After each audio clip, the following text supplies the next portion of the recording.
AudioJungle.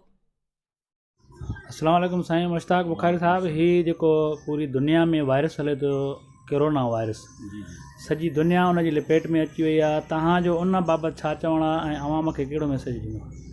साईं, ॾाढी ॾुख ऐं अफ़सोस जी ॻाल्हि इहा आहे त हीअ जेका वबा आहे अचानक ई असांजे मुल्कनि में जेके बि सॼी दुनिया जा मुल्क आहिनि तक़रीबन सभिनी में फैलिजी चुकी आहे ऐं हिन में तमामु घणो जेको आहे असांजो मुआशी या जानी माली जेको तमामु घणो नुक़सानु थियो आहे ऐं इन जो पूरा शायदि ई थी सघे।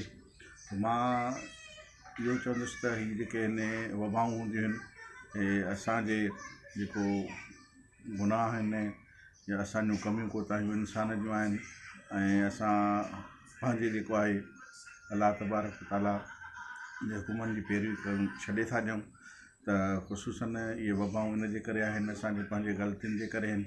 ऐं कोशिशि कयूं त असां खां जेके माज़ीअ में कोताहियूं गमियूं गुनाह सरज़द थिया आहिनि उन्हनि जे लाइ साईं खां माफ़ी वठूं।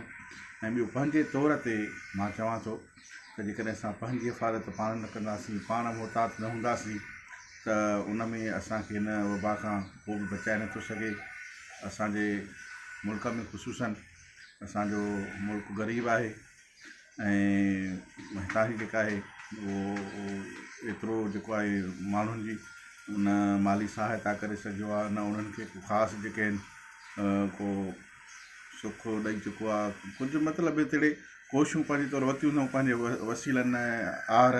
पर मां सम्झां थो जेकॾहिं असां पंहिंजो तहफ़ुज़ पाण न कंदासीं तेसि ताईं असांखे हिन वबा मां जान छुटंदी ऐं असां जेको आहे ख़ुदा न ख़ासिता जेकॾहिं कंहिंखे उमिरि थिए थो त भोॻे उहो थो। हुकूमत त कोशिशूं करे थी पर बहितर आहे त उनखां अॻु में असां पंहिंजो पाण हिफ़ाज़त कयूं। अच्छा साईं, जेके गवर्नमेंट इहे इक़दाम खया आहिनि त घर घर वञी राशन ॾियो, जेके डेली वेजिस ते मज़दूर कमाइनि था या तगारियूं खणनि था उन्हनि खे इहो राशन जो बि सिस्टम हलियो आहे ऐं उन खां अलावा जेको एहसास कफ़ालत जे नाले ते फ़ी मुस्तहिक माण्हुनि जे लाइ 12,000 रुपया अचनि था, उन्हनि जे हवाले सां तव्हां छा चवंदो केतिरो मुतमिन आहे?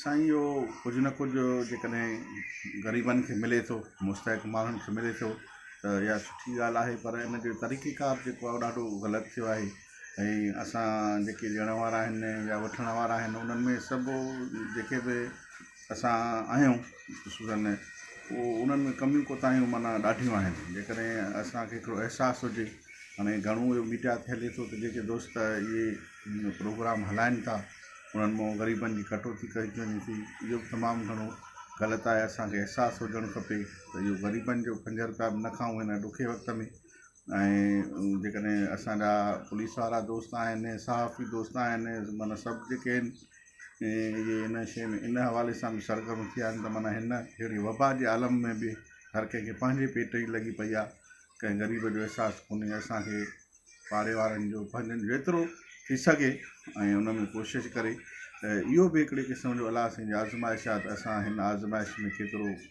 ग़रीबनि जी सार लहूं था, कंहिंसां हमदर्दी कयूं था, हिननि शयुनि ते ध्यानु ॾियणु खपे। अच्छा, तव्हां अवाम खे कहिड़ो मैसेज ॾींदो साईं हिन वबा जे हवाले? मां वबा जे लाइ इहो ई चवंदुमि त हिन जेका इहा वबा आहे उनखे तमामु संजीदगी सां वठनि, उनखे हिकिड़ी मज़ाक सम्झी न कनि। असांजे मीडिया में माना तमामु घणी हिन ते वीडियोज़ बि हलनि थियूं, मज़ाया ॿियूं थियूं, इहे शयूं माना हिकिड़ो संजीदगी हुजे, माण्हू सोच करे त हीअ वबा छो आई आहे ऐं हिन में अलाह साईं खां पनाह घुरूं ऐं संजीदा वठी हिनखे संजीदगीअ सां हिकिड़ो जेकॾहिं मुंहुं ॾींदासीं त हिन मां जान छुटी सघे।